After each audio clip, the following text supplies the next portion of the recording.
ॐ सहनाववतु सहनौ भुनक्तु सह वीर्यङ्करवावहै तेजस्विनावधीतमस्तु मा विद्विषावहै। ॐ शान्ति शान्ति शान्तिः।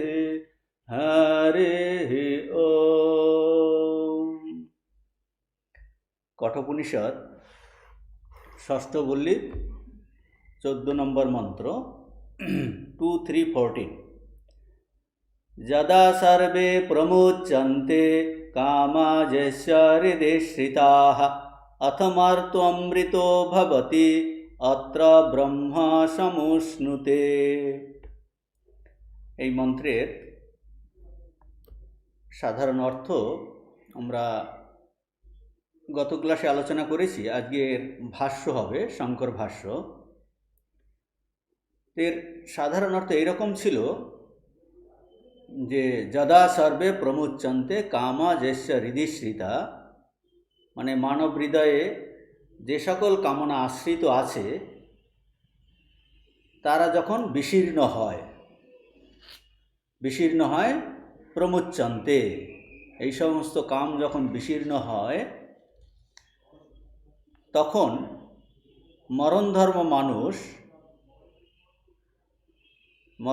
যে মানুষ তিনি অমর হন, অর্থাৎ এই দেহেই সে ব্রহ্মভাব প্রাপ্ত হন। এই ছিল সাধারণ এই মন্ত্রের অর্থ।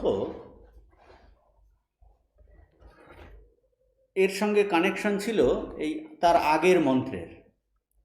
আগের মন্ত্রটা কি ছিল? অস্তিত্বে বোপলব্ধব্য তত্ত্বভাবেন চোভয়োঃ অস্তিত্বে বোপলব্ধস্য তত্ত্বভাব প্রসীদতি।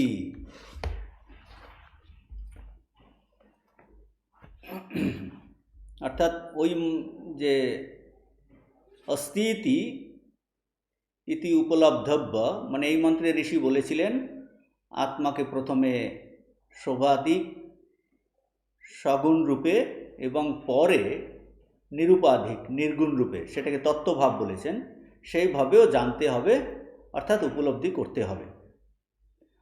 আর এইভাবে যখন জানা হবে তখন এই নিরুপাধিক আত্মাকে জানলে, অনুভব করলে তার কি ফল হয় তা বলছেন এই বর্তমান মন্ত্রে। 14 নম্বর মন্ত্রে দুটো ফলের কথা বলেছেন, সর্বকাম নিবৃত্তি ও অমৃতত্ব প্রাপ্তি। দু ধরনের ফলের কথা বলছেন। যদা সর্বে প্রমুচ্যন্তে কামাজস্য হৃদিশ্রিতা অথ মর্ত অমৃত ভবতি অত্র ব্রহ্ম সমুষ্ণুতে। তো আমরা এর ভাষ্যতে চলে যাচ্ছি, সেখানে অর্থ আরও ভালো ক্লিয়ার হবে। তো শঙ্করাচার্যের ভাষ্য শুরু করছেন এবং পরমার্থদর্শিন। এবং পরমার্থদর্শিন মানে কি অর্থ? এই প্রকার পরমার্থ তত্ত্বদর্শী পুরুষের অর্থাৎ কীরকম পুরুষ? পরমার্থ তত্ত্বদর্শী, অর্থাৎ যার কিনা ওই আত্মার নির্বিশেষ অর্থাৎ নিরুপাধিক স্বরূপ এর যথার্থ যিনি উপলব্ধি করেছেন, নির্বিশেষ যথার্থ স্বরূপ দর্শীর কি ফল সেটা বলবেন। এবং পরমার্থদর্শিনা, ফলটা কি বলবেন? বলছেন যদা যস্মিন কালে সর্বে কামা কাময়িতব্যস্য অন্যস্য অভাবাৎ প্রমুচ্যন্তে বিসৃজন্তে येस्य प्राक प्रतिबोधात् विदुषो हृदि बुद्धौ श्रिता आश्रिताः। বলছেন এবং পরমার্থদর্শিনঃ, এই প্রকার যে পরমার্থদর্শী পুরুষের কি হবে? প্রতিবোধাৎ, প্রাক প্রতিবোধাৎ, বলছেন যে প্রতিবোধ অর্থাৎ ব্রহ্মদৃষ্টি উদিত হওয়ার পূর্বে সর্বত্র ব্রহ্মদৃষ্টি উদিত হওয়ার পূর্বে যে সমস্ত বিষয় তৃষ্ণা কামনা এই মুমুক্ষুর হৃদয়কে আশ্রয় করে ছিল, সেই এখন কি এই কামনার বিষয় অন্য কিছু না থাকায়, অর্থাৎ কিনা সমস্ত কামনা বিশীর্ণ অর্থাৎ নষ্ট হয়ে যায়। যেগুলো আগে ছিল জ্ঞান হবার পরে বলছেন এই সমস্ত কামনা যখন বিশীর্ণ হয়ে যায়, এটাকে বলছেন যদা অর্থাৎ যস্মিন কালে। কোন কালে? অর্থাৎ জ্ঞান কালে, মানে নিরুপাধিক এই আত্মস্বরূপের উপলব্ধিকালে।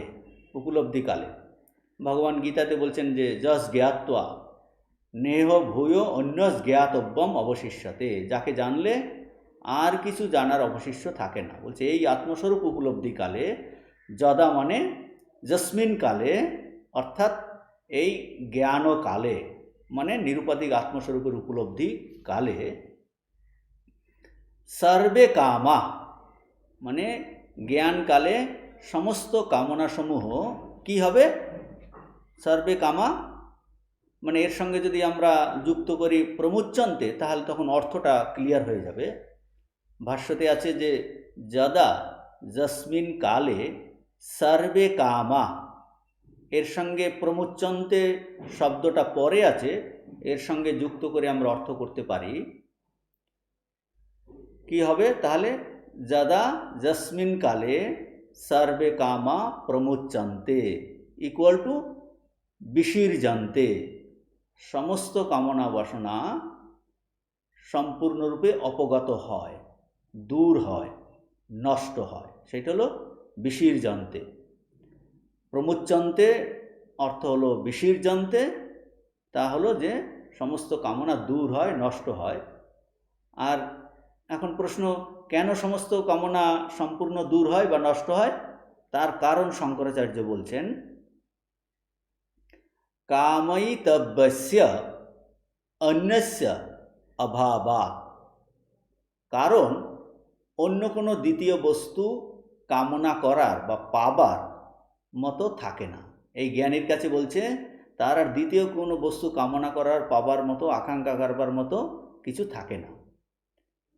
এখন আমরা প্রশ্ন আমাদের আসতে পারে, কেন জগতে তো কামনা করার মধ্যে প্রচুর কেন দ্বিতীয় বস্তু থাকে না? জগতে তো অসংখ্য বস্তু আছে, তাহলে সে কামনা কেন করে না? কারণ হলো পরমাত্মদর্শীর কাছে তখন আত্মবস্তু ছাড়া দ্বিতীয় সত্য বস্তু কিছু নাই। কাজেই দ্বিতীয় সত্য বস্তু যখন নাই, তখন চাওয়ার মতো পাবার মতো কিছু থাকে না। সে সর্বদাই সেই যে সর্বব্যাপী যে আত্মচৈতন্য, বলছে সে আত্মাতেই তৃপ্ত, আত্মাতেই সন্তুষ্ট। বলছেন আর যে আত্মা কিনা তার স্বরূপ। তো বাকি সব সে কি দেখছে? বলছে সবই কিন্তু অনাত্মা। বলছেন যে অনাত্মা বস্তু, মিথ্যা বস্তু কেউ চায় না। কাজেই এই জ্ঞানের অনুভব কি? সে দেখলো যে এই যত কিছু অনাত্ম বস্তু, বলছে এইগুলোতে প্রাণদান কে করে? এইগুলোকে প্রাণদান আমরাই করি। তখন জ্ঞানী কি দেখছেন? জ্ঞানীর অনুভব সমস্ত আত্মবস্তুর, তারা এই জগৎকে দেখছেন কি আত্মবস্তুকে বলছেন আমি প্রাণদান করছি, এবং প্রাণদান করে বস্তুগুলোকে বলছে হয় আমরা সেই বস্তুর পিছনে ছুটছি বা তাকে দেশ করছি।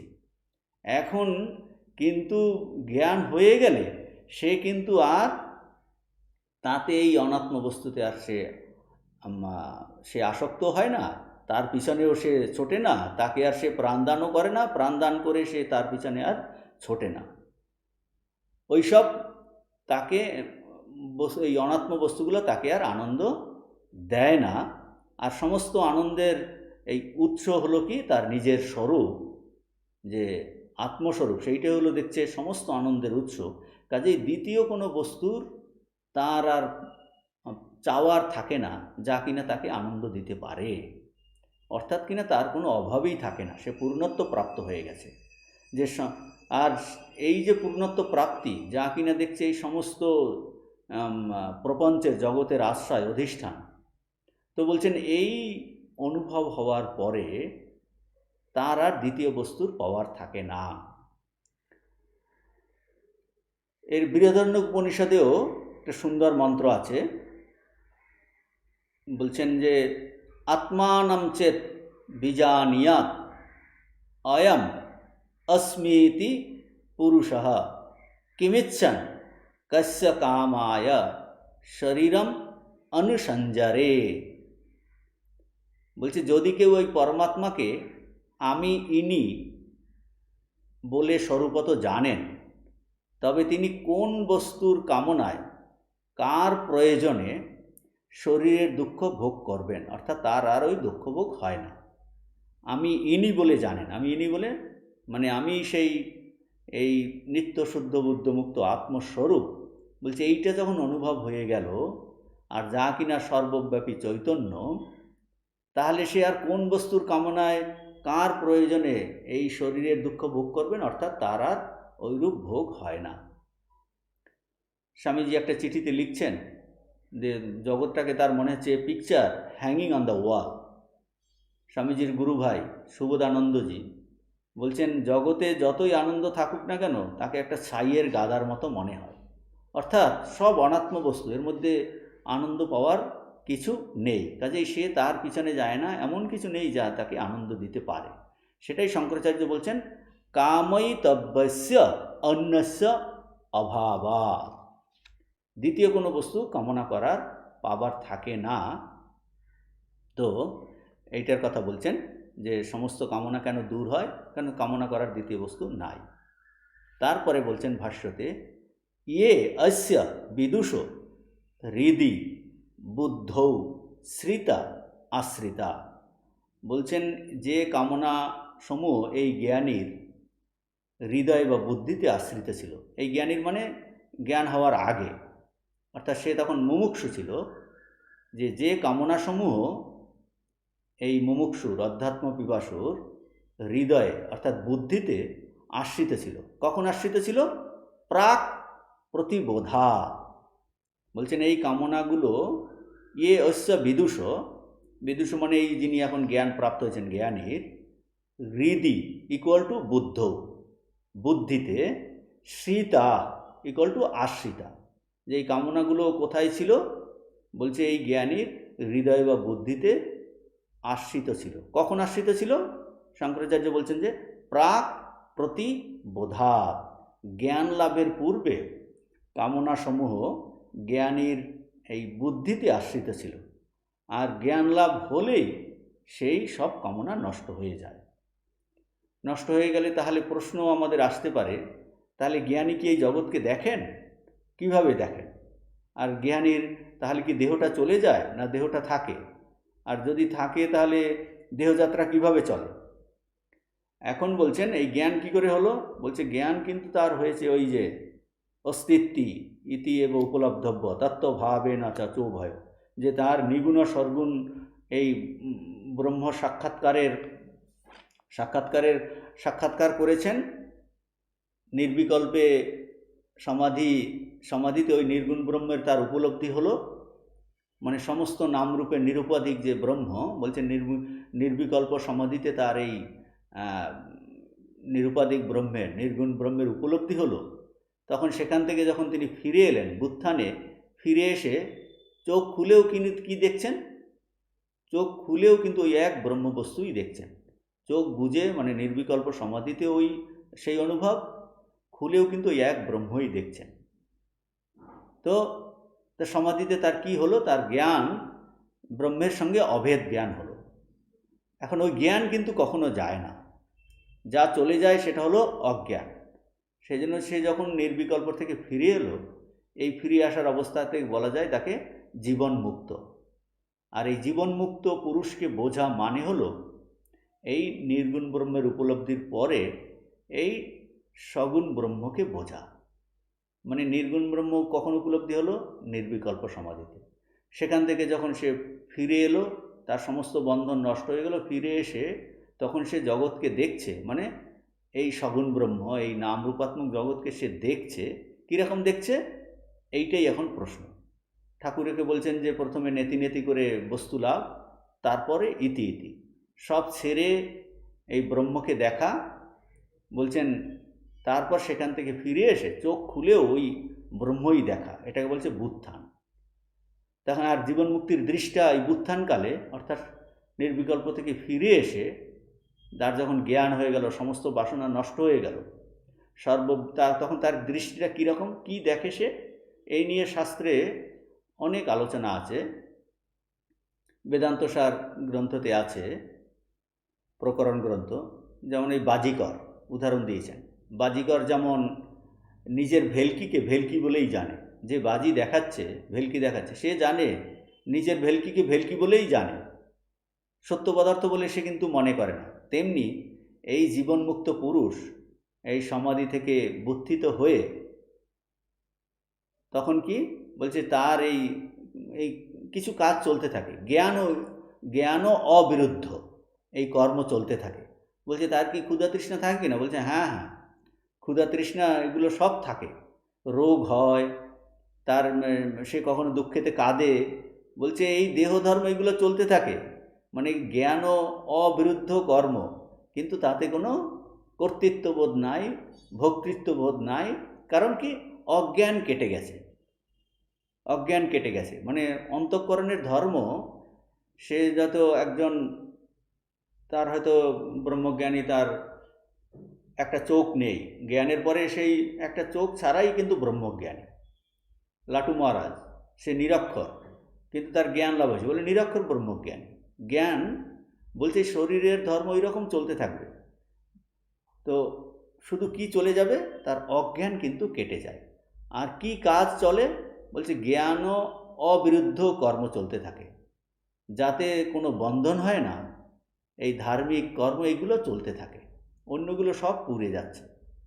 অবতার পুরুষের ক্ষেত্রে আমরা দেখতে পাচ্ছি, রামচন্দ্র এই সীতার জন্য কেঁদে ভাসাচ্ছেন, ঠাকুর অক্ষয়ের মৃত্যুতে হেসেছেন, আবার কেঁদেছেন, ঠাকুরের খ্যাঞ্চারে খেতে পারছে না। তুরীয়ানন্দজি বলছেন আপনি তো দেখছি খুব আনন্দেতে আছেন, ঠাকুর বলছেন শালা ধরে ফেলেছে।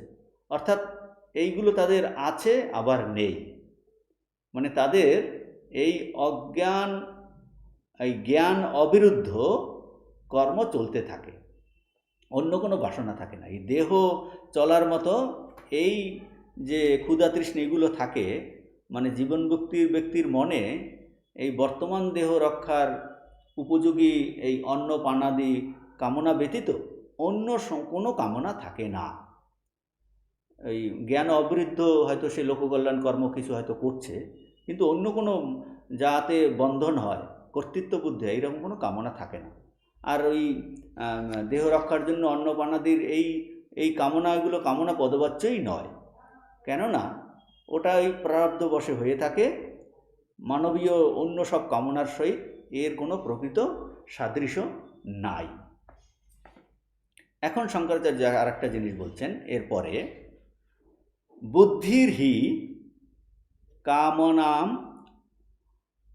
কামনাম আশ্রয় না আত্মা কাম সংকল্প ইত্যাদি শ্রুত্যন্তরাচ্চ। বলছেন এই বুদ্ধি হলো সমস্ত কামনার আশ্রয়, আত্মা কামনার আশ্রয় নয়, না আত্মা। কামনা সংকল্প প্রভৃতি হল মনের ধর্ম। এই আর একটা উপনিষদ থেকে বলছেন, বৃহদারণ্যক উপনিষদে আছে যে কাম সংকল্প ইত্যাদি শ্রুত্যন্তরাচ্চ। এই অন্য শ্রুতি থেকেও জানা যায় যে কামনা কোথায় থাকে, এই বুদ্ধিতে আশ্রিত থাকে। তো উপনিষদ বলছেন এই যে কামনা বুদ্ধিতে থাকে, বৃহদারণ্যক উপনিষদও বলছেন কামনা সংকল্প ইত্যাদি এই মনের ধর্ম। এখানে মন আর বুদ্ধি এক অর্থে নিতে হবে। তাহলে কামনা এই বুদ্ধিতে থাকে, মানে আত্মার সঙ্গে এই কামনা বাসনার কোনো সম্বন্ধ নাই। এটা একটা খুব ইম্পর্টেন্ট ডিসিশন। উপনিষদ বলছেন যে বৈশেষিক দর্শন যে আমাদের আছে, বৈশেষিক দর্শনে তারা বলছেন এই কামনা বাসনা প্রভৃতি আত্মার গুণ। বলছে বৈশেষিক দর্শনে তারা আত্মার এই 8টা গুণ আছে, চেতন, ইচ্ছা, রাগ, দেশ, এই পুণ্য পাপ, এই সুখ দুঃখ, এরকম বলছে 8টা গুণ আছে। এই বৈশেষিক দর্শনের মধ্যে কামনা হলো আত্মার গুণ। আর বর্তমানে আমরা শ্রুতিতে কি পাচ্ছি? শ্রুতি বলছেন হৃদি শ্রিতাহা, কামনা এই হৃদয়ে অর্থাৎ বুদ্ধিতে থাকে। অতএব এখানে এই বৈশেষিক যে দর্শনের যে মতবাদ, এখানে কিন্তু এই শ্রুতির দ্বারা খণ্ডিত হলো।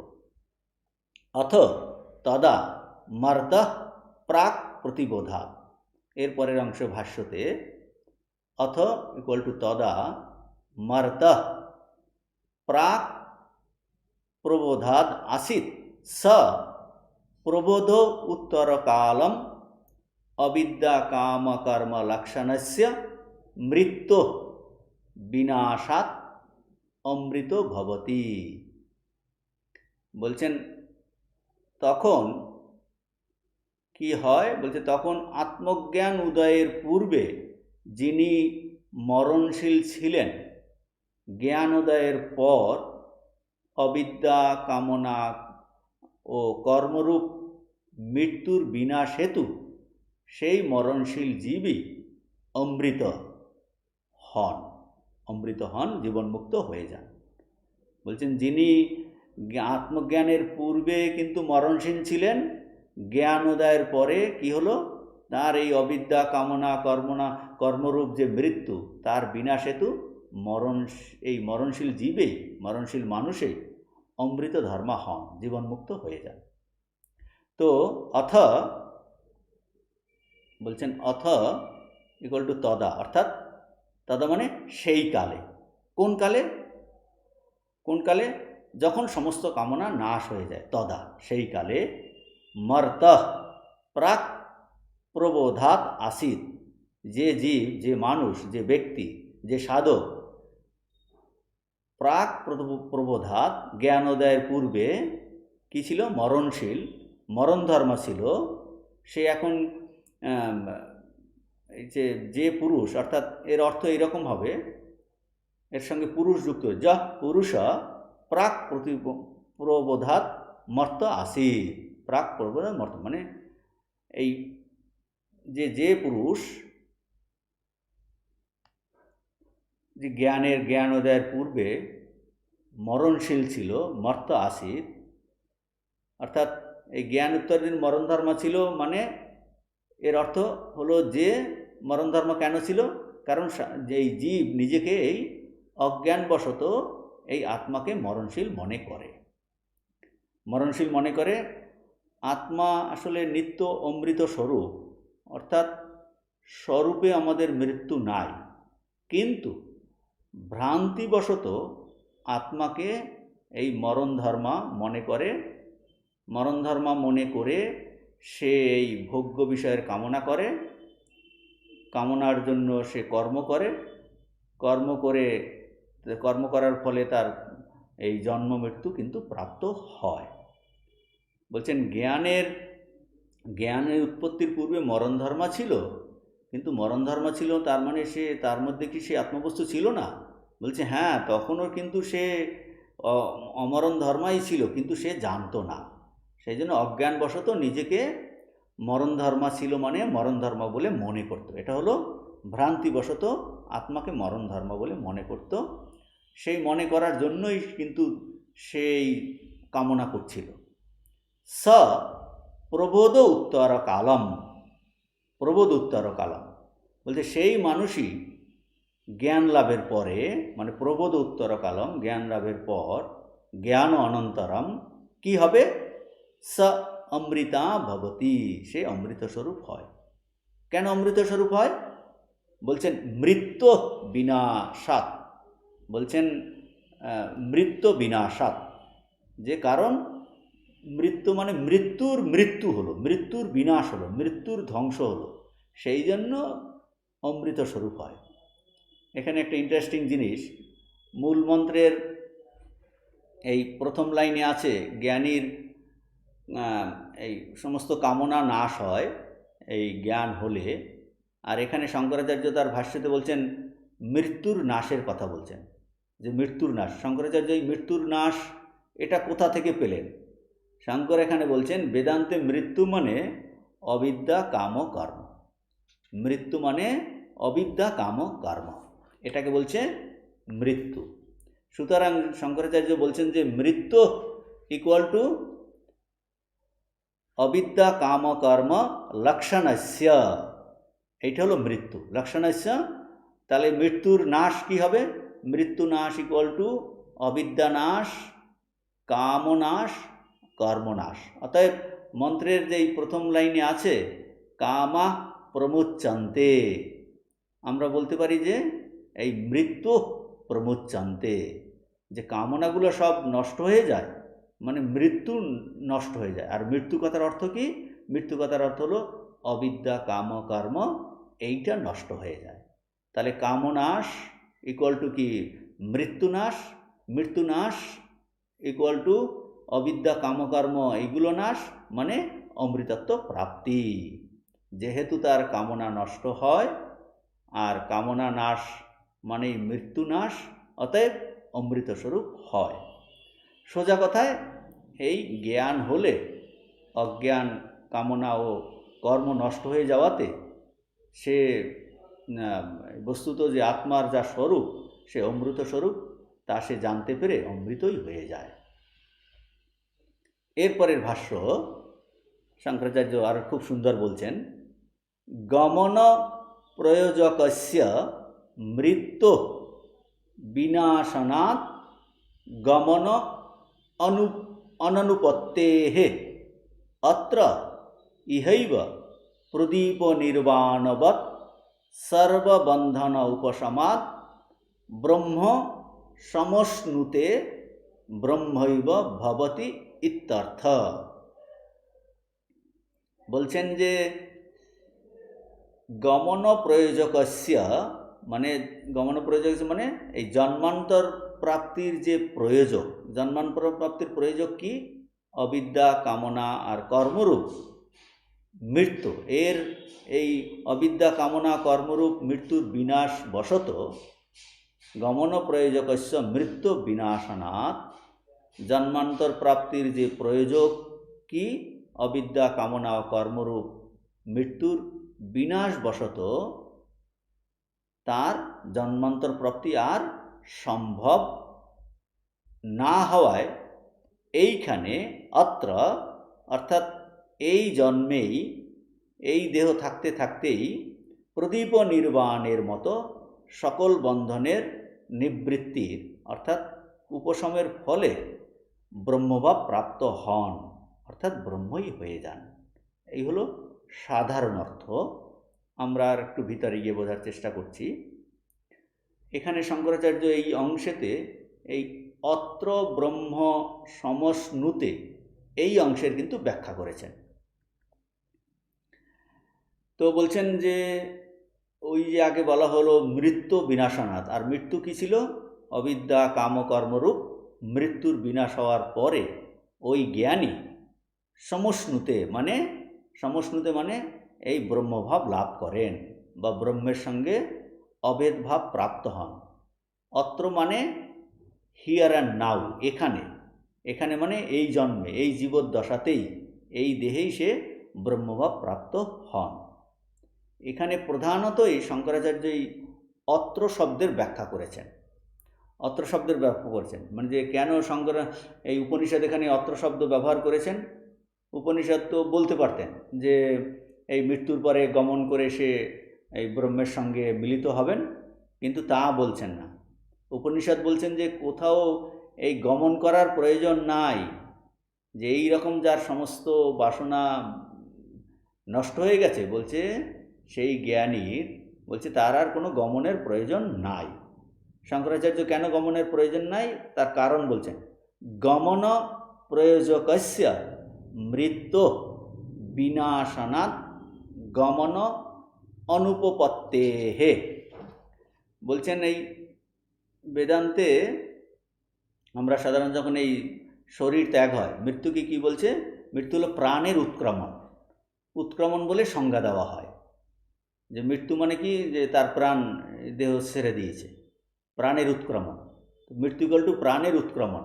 প্রাণ উপলক্ষিত কি? এই সূক্ষ্ম শরীর, এই স্থূল দেহকে ত্যাগ করে, এটাকে বলে গতি বা গমন। প্রাণ উৎক্রমণ করে মানে প্রাণ উপলক্ষিত সূক্ষ্ম শরীর স্থূল দেহ ত্যাগ করে চলে যায়, তা ত্যাগ করে চলে যায় মানেই হলো গতি বা গমন। এই জন্য শাস্ত্রেতে বলেন যে আত্মজ্ঞানী বা ব্রহ্মজ্ঞানীর মৃত্যু নাই। মৃত্যু নাই মানে তার মানে এই নয় যে জ্ঞানী চিরকাল এই দেহেতে এই দেহ নিয়েই থাকবেন। জ্ঞানীর মৃত্যু নাই মানে জ্ঞানীর প্রাণ উৎক্রমণ করে না, মানে এই জ্ঞানীর আর ভ্রমণ নাই, ট্রাভেল নাই, ভ্রমণ করে না। মানে তার গতি বা গমন নাই, তার গতি বা গমন নাই, এই জন্য বলছেন যে না, উপনিষদে আছে না তস্য প্রাণা উৎক্রমন্তি। তো এই যে মৃত্যু মানে হলো কি প্রাণের উৎক্রমণ, মানে হলো জন্মান্তর প্রাপ্তি, লোকান্তরে গমন। তো যার এই প্রাণ উৎক্রমণ করে না, বলছে জ্ঞানীর কিন্তু এই প্রাণ উৎক্রমণ করে না। তো সেইটা বলছেন যে সাধারণত তার প্রাণ উৎক্রমণ করে না। শঙ্করাচার্য বলছেন মৃত্যু বিনাশনা, যেহেতু জ্ঞানীর মৃত্যু নষ্ট হয় মানে প্রাণের উৎক্রমণ বন্ধ হয়, প্রাণ উৎক্রমণ করে না, এবং গমন প্রয়োজকস্য মানে প্রাণের উৎক্রমণ ছিল কি প্রয়োজন, কোথায় কিসের প্রয়োজক? গমন প্রয়োজকস্য, প্রাণের উৎক্রমণ ছিল এই লোকান্তরে বা অন্য দেহে গমনের কারণ, তা কিন্তু এখন নেই। সেই জন্য বলছেন গমন অনুপপত্তে, মানে গমন নেই, গতি নেই, দেহত্যাগের পরে তার ভ্রমণ নেই। তো এই কেন গমন নেই? কারণ গমনের যে কারণ ছিল, প্রয়োজক ছিল এই প্রাণের উৎক্রমণ, সেটা নেই, সেটা ধ্বংস হয়েছে। অর্থাৎ জ্ঞানীর এই দেহত্যাগ হলে কোথাও গমন নেই, ট্রাভেল নেই, মৃত্যুর আগেও নেই, মৃত্যুর আর শরীর ত্যাগের আগেও গমন নেই, শরীর ত্যাগের পরেও কোনো গমন নেই। অর্থাৎ গমনের কারণের অভাববশত এই গমন বা গতির অভাব। এখন প্রশ্ন হতে পারে ওই আগের সঙ্গে, যে আগে বললেন মৃত্যু বললেন যে অবিদ্যা কাম কর্ম, আর এখন মৃত্যু বলছেন প্রাণের উৎক্রমণ। হ্যাঁ, ওই একই জিনিস।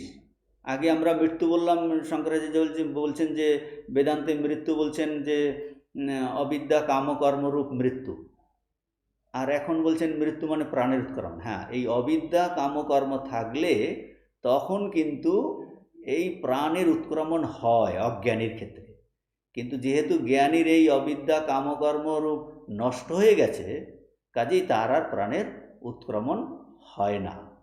এই প্রাণের উৎক্রমণ বা কেন হয় না?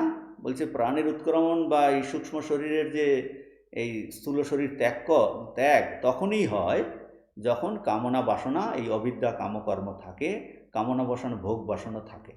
ওই কামনা বাসনাগুলোই একটা ফোর্সের মতো অ্যাক্ট করে, এবং সূক্ষ্ম শরীর তখন এই দেহ ত্যাগ করে অন্য দেহ পরিগ্রহ করে এই অপূর্ণ বাসনা পরিপূর্তির জন্য।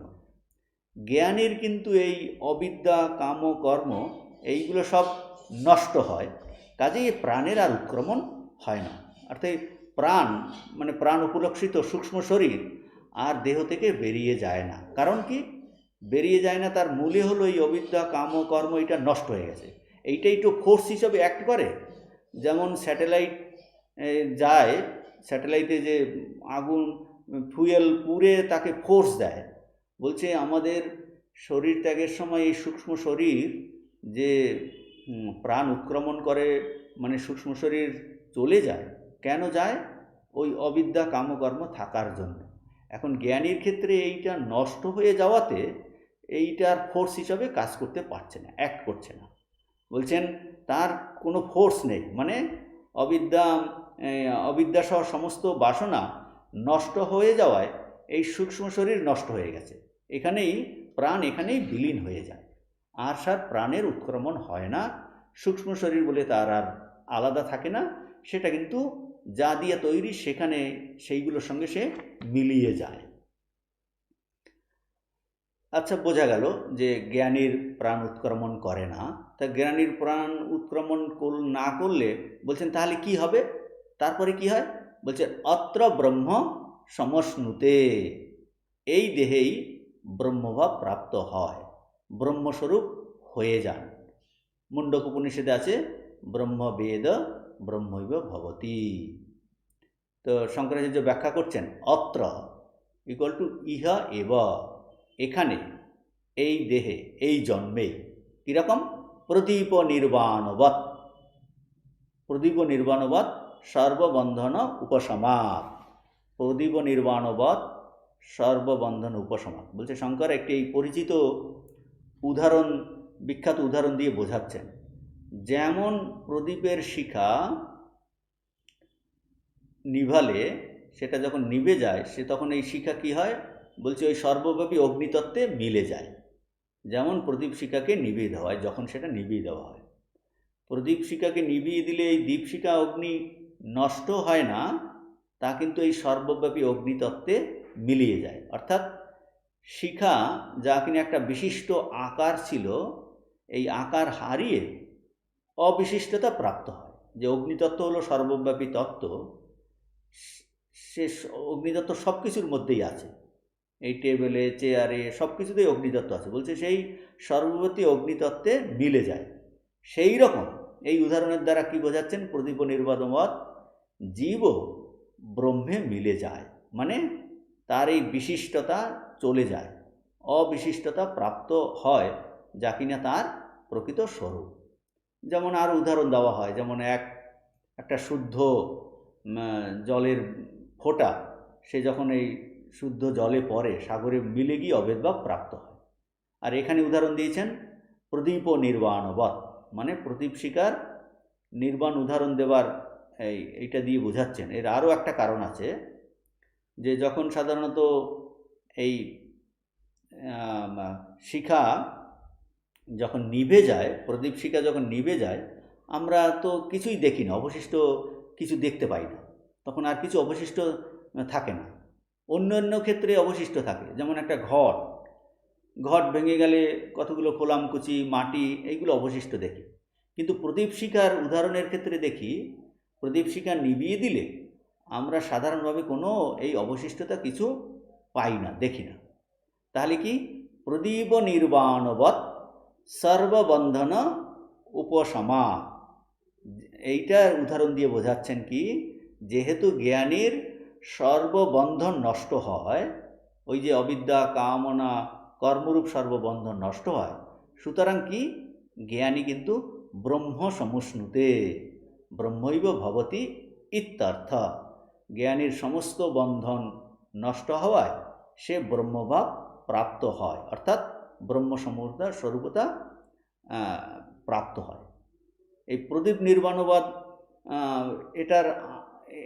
এটা এভাবেও আমরা বুঝতে পারি, যেন প্রদীপে তো তেল দিলে প্রদীপ কিন্তু জ্বলে, সেটাকে তেল দেওয়া হলো, জ্বালানো হলো, প্রদীপের তেল যদি নষ্ট হয় তাহলে প্রদীপ কিন্তু নিভে যায়।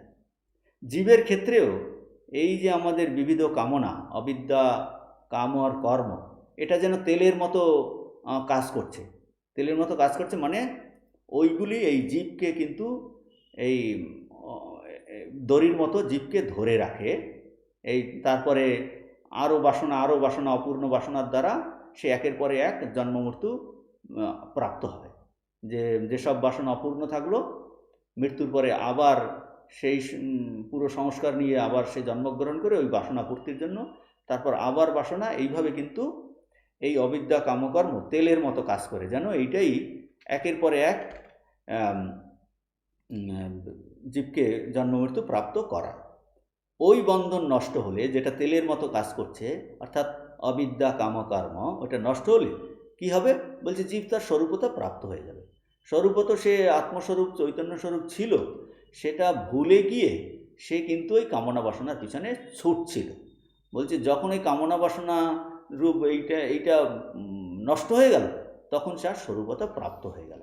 তাহলে প্রদীপ নিভে গেলে যেমন কিছুই থাকে না, সেইরূপ পরমার্থ জ্ঞান হলে এই অবিদ্যা কামনা কর্ম সমস্ত নিবৃত্ত হয়ে যাওয়ায় জন্মান্তর বা কোনো ব্রহ্মলোকাদিতে গমনের কোনো কারণ না থাকায় এই জন্মেই এই দেহে থাকতে থাকতে ব্রহ্মকে প্রাপ্ত হয়। আমরা স্বরূপত কিন্তু এই ব্রহ্মস্বরূপ, চৈতন্য স্বরূপ, অমৃত ধর্মা, কিন্তু অজ্ঞানবশত, পূর্বে অজ্ঞানবশত অব্রহ্ম মনে করছিলাম। আর নিজের স্বরূপ এই জ্ঞান হলে তখন অজ্ঞান চলে যাওয়ায় ব্রহ্মই হয়ে যান। মানে ব্রহ্ম বা আর আত্মা এই দুটো আলাদা জিনিস নয়, যে যাতে আত্মাকে ব্রহ্ম পেতে হবে কোথাও গিয়ে, মৃত্যুর পরে আমি এখন আত্মা, ব্রহ্মকে আলাদা গিয়ে কোথাও পাবো। বলছে না, এই ব্রহ্ম আত্মা আলাদা ভিন্ন নয়। এই জন্য এই ভাষ্যকার কি বলছেন, জ্ঞানী ব্রহ্মই হয়ে যান। বলছেন ব্রহ্মৈব ভবতি ইত্যর্থ, জ্ঞানী ব্রহ্মই হয়ে যান। অতএব কী হলো, এই জ্ঞানী অবিদ্যাদি নিবৃত্তিরূপ জীবন মুক্তি লাভ করেন এবং তার যখন শরীর ত্যাগ হয় দেহান্তেও আর কোনো কর্মবন্ধন না থাকায় তিনি বিদেহমুক্ত হয়ে যান। দেহ চলে গেল, বিদেহমুক্ত হয়ে যান। এখন যে দ্বৈতবাদীরা বা বিশিষ্টাদ্বৈতবাদীরা এই যে জীবনমুক্ত অবস্থা, এটা কিন্তু তারা মানে না। তারা বলে মৃত্যুর পরে বৈকুণ্ঠে গিয়ে মুক্ত হতে হবে, তাহলে মুক্তি একমাত্র বৈকুণ্ঠেই সম্ভব। অর্থাৎ মুক্তির জন্য প্রথমে মৃত্যু হতে হবে, মৃত্যুর পরে তারা হয়তো এই শুক্ল মার্গে সেই বৈকুণ্ঠে যেতে হবে। কাজেই মোক্ষের জন্য মৃত্যু হতেই হবে, শুধু মৃত্যু নয়, শুক্ল মার্গে যেতে হবে বৈকুণ্ঠে, সেটা হলো একমাত্র মোক্ষ। বেদান্তের ক্ষেত্রে বলছেন যে হ্যাঁ, বেদান্তের ক্ষেত্রে এই যে শুক্লমার্গ, উত্তরায়ণ আর দক্ষিণায়ণ, শুক্লমার্গ আর কৃষ্ণমার্গ, বলছে কেউ হয়তো মৃত্যুর পরে শুক্লমার্গে যেতে পারে, শুক্লমার্গে গিয়ে ব্রহ্মলোকে যেতে পারে, তা স্বীকার করেন বেদান্তেরাও, এই অদ্বৈত বেদান্ত, আর সেখান থেকে ক্রমমুক্তি হতে পারে। কিন্তু বেদান্ত বলছেন সেটাই একমাত্র মুক্তির পর নয়। অদ্বৈত বেদান্ত বলছেন যে এই জীবনে, এই দেহেই, এই জীবদ্দশাতেই আমরা কিন্তু সেটা মুক্ত হতে পারি। মানে জীবাত্মা তার স্বরূপকে জানতে পারে, স্বরূপভূত হয়ে যেতে পারে, ব্রহ্মের সঙ্গে এখানেই অভেদ প্রাপ্তি হতে পারে বা হওয়া যায়, তার জন্য কোথাও যেতে হয় না। আর এই যার এই জ্ঞান লাভ হয়ে গেছে, জ্ঞানী যিনি জীবনমুক্ত, তার শরীর কিছুদিন ওই প্রারব্ধ বশে কিছুদিন চলতে থাকে, তারপর সে দেহ ছেড়ে দেয়, তাকে বলা হয় বিদেহ মুক্তি বলা হয়। আগেও সে মুক্ত ছিল, কিন্তু দেহটি যেন চলছিল প্রারব্ধ বশে, এখন দেহ নেই, এখন কি হলো, যেন এক বিন্দু শুদ্ধ জল এই জলের সঙ্গেই মিশে গেল, জলের সঙ্গেই মিশে গেল। অত্র ব্রহ্ম সমশ্নুতে, মানে এই জ্ঞানী বা এই যিনি জীবাত্মা বলে মনে হচ্ছিল, ব্রহ্মকে প্রাপ্ত করে। এই প্রাপ্ত করে বলতে মনে হয় যেন জীবাত্মা আলাদা কিছু একটা লাভ করে। সেই জন্য শঙ্করাচার্য এই ভুল যাতে না হয় সেই জন্য বলছে ব্রহ্মৈব ভবতি ইত্যর্থ, যে জ্ঞানী ব্রহ্মই হয়ে যান। আগেও ব্রহ্ম ছিলেন, আর যখন শরীর ত্যাগ হয় তিনি ব্রহ্মই হয়ে যান। মানে আগেও তিনি ব্রহ্মই ছিলেন, তিনি ব্রহ্মস্বরূপ হয়ে যান। আর এটাকে আরও সহজভাবে বোঝা যায় যে এই আত্মস্বরূপ, এই জ্ঞান যখন লাভ হয়, আত্মস্বরূপ প্রকট হলে, আর তার এই যে আমি যে মর্ত ছিলাম, মর্ত মানে মরণধর্মা, যার মধ্যে এই বিষয় ভাব ছিল, বলছে তার কি হয়ে গেল, বলছে সে তখন এই আমি আর থাকলো না, আমিটা গলে গেল, কারণ তার কোনো বাসনা নেই। ব্যাস, জ্ঞান হওয়ার পরে অমৃতস্বরূপ হয়। অমৃত হওয়ার অর্থ কি বলছেন, আমি জীব আর এই দুনিয়া সত্য, এখানে অনেকগুলো জিনিস আছে, এই ভাব, বলছে এইগুলো নষ্ট হয়ে যায়। মানে অবিদ্যা নষ্ট হয়, বাসনা নষ্ট হয়, কর্মের ফল নষ্ট হয়, এইগুলো হলো মৃত্যুরূপ। এই মৃত্যুর বিনাশ হয়ে যাওয়াতে এই মৃত্যু হয়েছে, মানে অবিদ্যা কামকর্ম রূপ মৃত্যুর বিনাশ হয়েছে।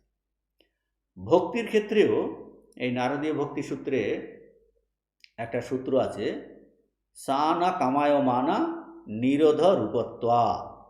বলছেন এই যে ঈশ্বরে প্রেম বা ভক্তি, সেই ভক্তির দ্বারা অন্য কোনো কামনা বাসনা পূরণের প্রয়োজন হয় না।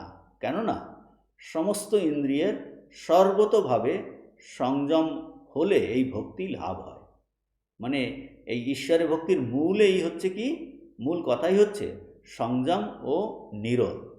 সানা কামায় মানা নিরোধ রূপত্বা। তাহলে এই ভক্তির মূল কথাই হচ্ছে যে সংযম আর নিরোধ, সমস্ত বাসনার উচ্ছেদ। আর সমস্ত বাসনার নিরোধই ভক্তি। আর এই সমস্ত বাসনা নিরোধ হয়ে গেল মানে নির্বাসনা হয়ে গেল।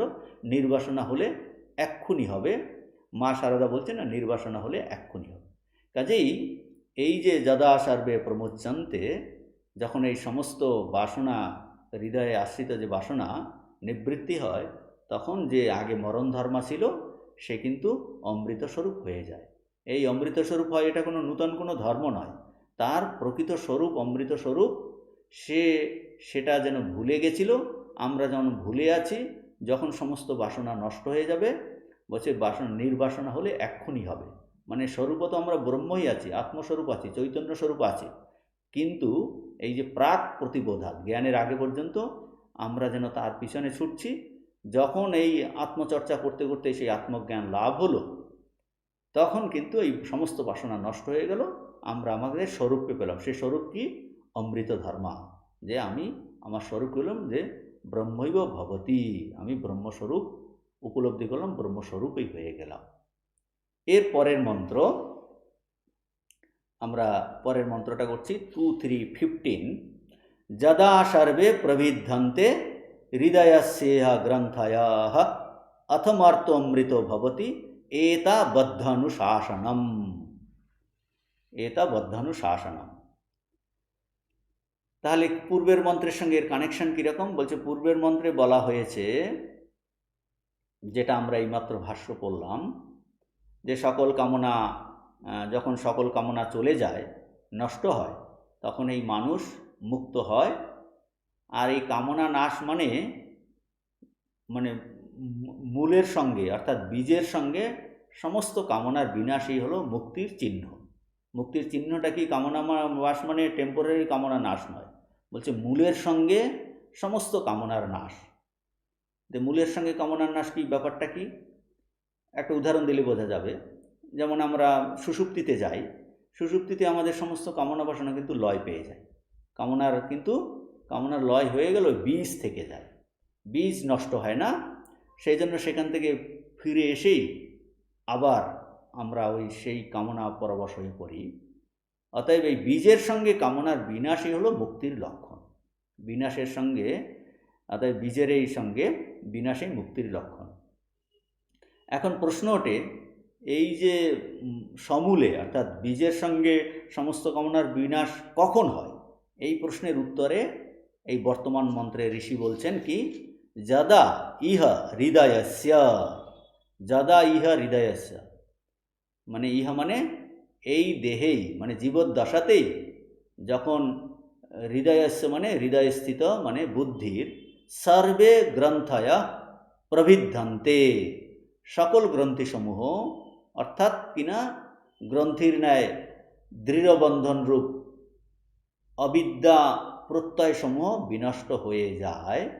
যদা ইহ হৃদয়স্য সর্বে গ্রন্থয় প্রবিদ্ধন্তে, যখন এই দেহেই জীবদ্দশাতেই এই বুদ্ধির সমস্ত গ্রন্থিসমূহ অর্থাৎ গ্রন্থি মানে গ্রন্থির ন্যায় দৃঢ় বন্ধন রূপ অবিদ্যা প্রত্যয়সমূহ বিনষ্ট হয়ে যায়, অথ মর্ত অমৃত ভবতি, সেই সময় এই মরণশীল মানুষ অমরত্ব লাভ করেন। এতাবধি অনুশাসনম, বলছে সমস্ত বেদান্তের এই পর্যন্তই, অর্থাৎ এইটুকুই মাত্র উপদেশ, এর অতিরিক্ত কিছু নয়। মানে মানুষের হৃদয়স্থিত গ্রন্থিসমূহ, বুদ্ধিরতে স্থিত গ্রন্থিসমূহ অর্থাৎ গ্রন্থির মতো দৃঢ় বন্ধনরূপ যে অবিদ্যা প্রত্যয়, সেগুলো কি? আমি দেহ, আমার ধন ঐশ্বর্য, এই যে অবিদ্যা প্রত্যয়, এই অবিদ্যাজনিত যে ভ্রান্তি প্রত্যয়সমূহ এই ব্রহ্মাত্মৈক্য জ্ঞানের দ্বারা এই দেহ থাকতে থাকতেই বিনষ্ট হয়ে যায়।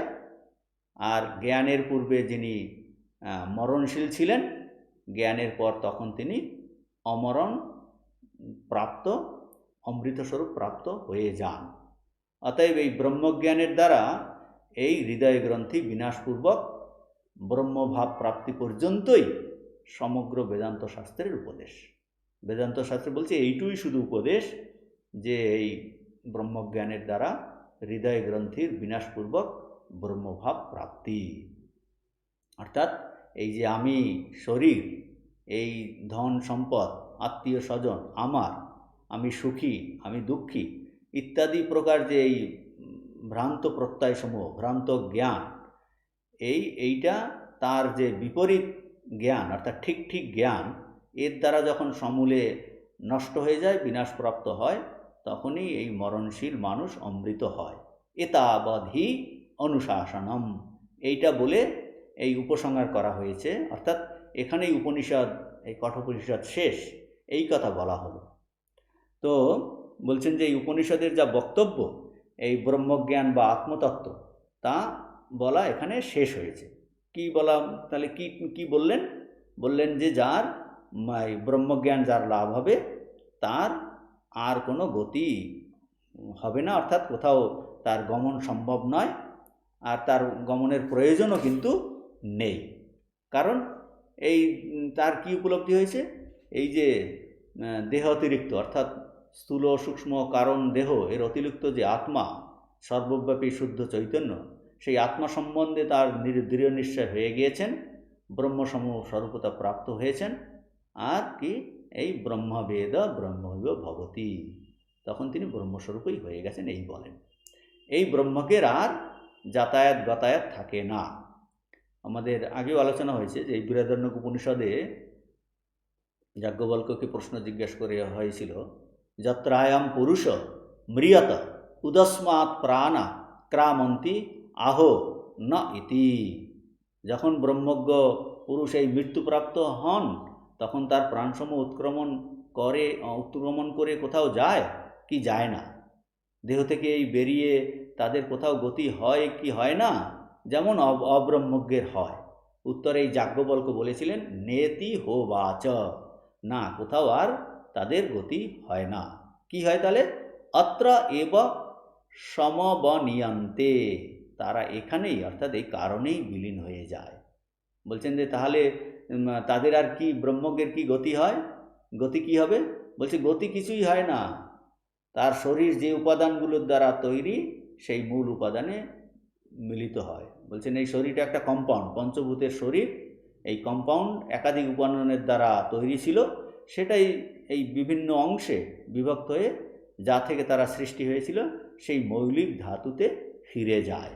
এটা বলছেন এই 15 নম্বর মন্ত্রেতে, যদা সর্বে প্রমিদ্ধন্তে, যখন হৃদয়ের সমস্ত এই হৃদয় অবস্থিত বাসনাগুলো সমূলে নষ্ট হবে, তখনই কিন্তু এটা হবে সমূলে। যে এইটাই শঙ্করাচার্য যখন ভাষ্যতে বলছেন যে কদা পুনঃ কামানাম মূলত বিনাশ ইত্যুচ্যতে। বলছেন কি, যে মূলের সহিত কামনাসমূহের বিনাশ কখন হয়, এই প্রশ্নের উত্তরে বলা হচ্ছে বর্তমান মন্ত্র। বলছেন আগের মন্ত্রে কি বলেছিলেন, এই 14 নম্বর মন্ত্রে, যে জীব অমৃতস্বরূপ প্রাপ্তি হয় যখন সমস্ত কামনার বিনাশ হয়, এইটা বলেছিলেন। যদা সর্বে প্রমুচ্যন্তে কামাদেশ্বর হৃদিশ্রিতা, যে জীব অমৃতস্বরূপ জীবের অমৃতস্বরূপ প্রাপ্তি হয় যে যখন এই কামনার বিনাশ হয়। আর কখন কামনা নষ্ট হয়, তার উত্তরে এইটা বলছেন। এই শঙ্করাচার্য আগের মন্ত্রের সঙ্গে এই মন্ত্রের এই সঙ্গতি দেখাচ্ছেন। কি, কদা পুনঃ কামানাম বিনাশ, কখন এই সব কামনাসমূহ নষ্ট হয়? মূলত মানে কামনাসমূহ সমূলে, বীজের সহিত কখন কামনাসমূহ নষ্ট হয়, নাশ কখন হয়? এই এখন প্রশ্ন উঠতে পারে যে কেন এই মূলের সহিত কামনা নাশের প্রসঙ্গ আসছে? মূলের সঙ্গে কামনা নাশের, আমরা তো এক একটা কামনা, না এটা করবো না, এক একটা কামনা এইভাবে নষ্ট করতে পারি।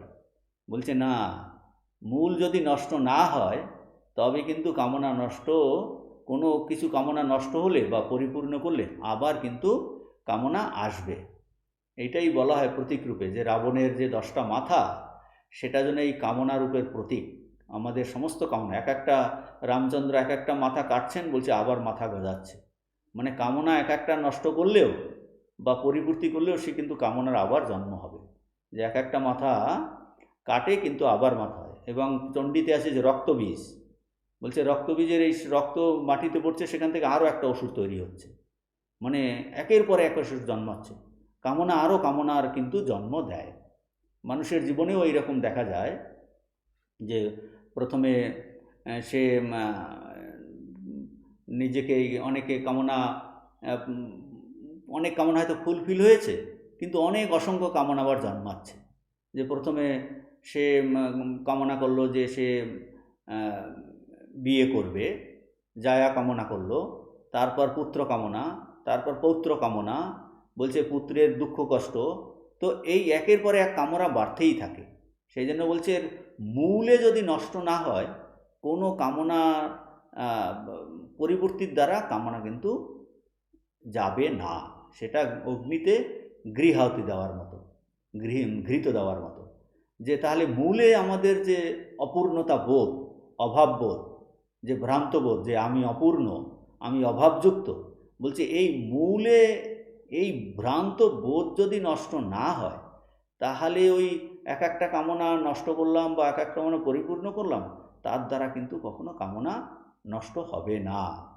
কাজেই কয়েকটা মূলে নষ্ট না হলে এই বীজ কিন্তু থেকে যায়। এই জন্য প্রশ্ন হলো সমূলে কামনা কখন নষ্ট হবে, এইটাই শঙ্করাচার্য এখানে বলছেন। মূলত প্রশ্ন হলো সমূলে কামনা কখন নষ্ট হবে ইতি উচ্চতে।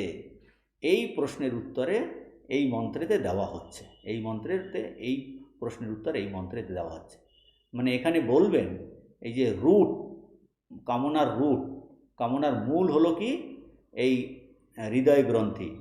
আর এই হৃদয় গ্রন্থি নিয়ে বিভিন্ন শাস্ত্রে বিভিন্নভাবে আলোচিত হয়েছে, কিন্তু এখানে এই হৃদয় গ্রন্থি বলবেন কি, এই অনাত্ম অভিমান, যাকে বলে অধ্যাস, যে অনাত্মনি এই আত্মত্ব বুদ্ধি, আত্মত্ব বুদ্ধি মানে যাকে কামনার মূল বলা হলো। কারণ কি, এই অনাত্মা মানে আমাদের এই শরীর, এই দেহ, বলছে এর সবসময় কিন্তু এর দোষ আছে, এ সবসময় এর অভাব অপূর্ণতা আছে। সূক্ষ্ম শরীরেরও সবসময় দোষ অপূর্ণতা আছে। কাজেই এই অনাত্ম অভিমান, আমি যখন এই দেহের সঙ্গে, কেন দেহের রোগ জ্বালা এর শর্ট বিকার আছে, তো সূক্ষ্ম শরীরেরও সেটাও তো ওই বাসনা দিয়েই তৈরি। বলছে এইগুলো সব অনাত্মা, এতে অভিমান হলে আমি তো অপূর্ণ হবই, কারণ এই দেহ, সূক্ষ্ম শরীর, মন এগুলো সব অপূর্ণ, এটা দোষযুক্ত। তার সঙ্গে আমি যদি আইডেন্টিফাই করি, বলছে তাহলে আমি তো অপূর্ণ হবই, অভাববোধযুক্ত হব। আর এই অভাববোধযুক্ত হলে আমার সবসময় বাসনা থাকবে। এই অপূর্ণ যে অনাত্মা বস্তু, জড় বস্তু, দেহ মন বা বাইরের ধন দৌলত, বলছে এগুলো হলো জড় বস্তু, অপূর্ণ বস্তু, দোষযুক্ত বস্তু। এর সঙ্গে যখন আমি নিজেকে আইডেন্টিফাই করি, তখন আমি সর্বদা কোনো না কোনোভাবেই এই অভাবযুক্তই কিন্তু থাকবো, অভাবযুক্ততা অনুভব করব। আর এটা কি, ভ্রান্তিবশত আমি ভাবছি যে এই অভাববোধ দূর করার জন্য আমি তখন কি চেষ্টা করছি, আমি নিজেকে পূর্ণ করার জন্য কি করছি, নিজেকে আমার আত্মীয় স্বজন চাই, আমার সম্পদ চাই, তবে বোধহয় ভাবছি যে আমি পূর্ণ হব। অর্থাৎ পুরুষ ভাবছে স্ত্রীর মাধ্যমে, স্ত্রী ভাবছে পুরুষকে, বলছেন এই মাধ্যমে আমি পূর্ণত্ব খুঁজে পাব। তারপর পুত্রের মাধ্যমে পূর্ণত্ব খোঁজে, অর্থের মাধ্যমে, নাম যশের মাধ্যমে পূর্ণত্ব খুঁজি। কিন্তু এই অ্যাটেম্প্ট কিন্তু আলটিমেটলি ফেইল করে, কারণ যে বস্তুর মাধ্যমে আমরা পূর্ণত্ব খুঁজছি, ওই বস্তুর মধ্যে ইনহেরেন্ট ডিফেক্ট আছে। কারণ সেই বস্তুগুলো সবসময়ই কিন্তু নষ্ট হয়ে যাচ্ছে, চেঞ্জ হচ্ছে, সেটা সীমিত। বলছেন এই ওর মধ্যে আমরা পূর্ণত্ব খুঁজে আমাদের অপূর্ণত্ব আরও কিন্তু বেড়ে যায়। তো বলছেন এই অপূর্ণত্ব ওই বস্তুর সঙ্গে, অপূর্ণ বস্তুর সঙ্গে, জড়বস্তুর সঙ্গে আমি যখন অভিমান করি, তখন বলছেন আমার অপূর্ণতা তো গেলই না, আরও যেন বেড়েই গেল। তো এসব কেন হলো, ওই মূল কারণ কি, এই দেহ অভিমান, স্থূল শরীর, সূক্ষ্ম শরীর, কারণ শরীর যে অভিমান, বলছে সেখান থেকে সমস্ত কামনা। আর মোক্ষ কি, সর্বগ্রন্থির ভেদ। তো এইখানটায় এই এখন বলবেন যে সমস্ত এই রকম যখন এই অবিদ্যারূপ প্রত্যয় নষ্ট হবে, ভেদম উপজান্তি, তখন কিন্তু সেই মূল সহ নষ্ট না হলে এক একটা কামনা নষ্ট করে কিন্তু আমাদের কখনো কামনা নাশ হবে না। তো কখন এটা হবে সেটা বলবেন এখন, যে এই জীবদ্দশাতেই যখন এই হৃদয়ের বা বুদ্ধির গ্রন্থি সকল, গ্রন্থির ন্যায় যে দৃঢ়বদ্ধ বন্ধনরূপ অবিদ্যা বৃত্তি সকল, এইটা সর্বতভাবে ভেদ প্রাপ্ত হয় বা বিনষ্ট হয়, তখনই এটা সম্ভব। এর ভাষ্য আমরা পরের ক্লাসে করব। আজকে এই পর্যন্ত। ওম শান্তি শান্তি শান্তি। হরি ওম তৎসৎ। শ্রীরামকৃষ্ণার্পণমস্তু।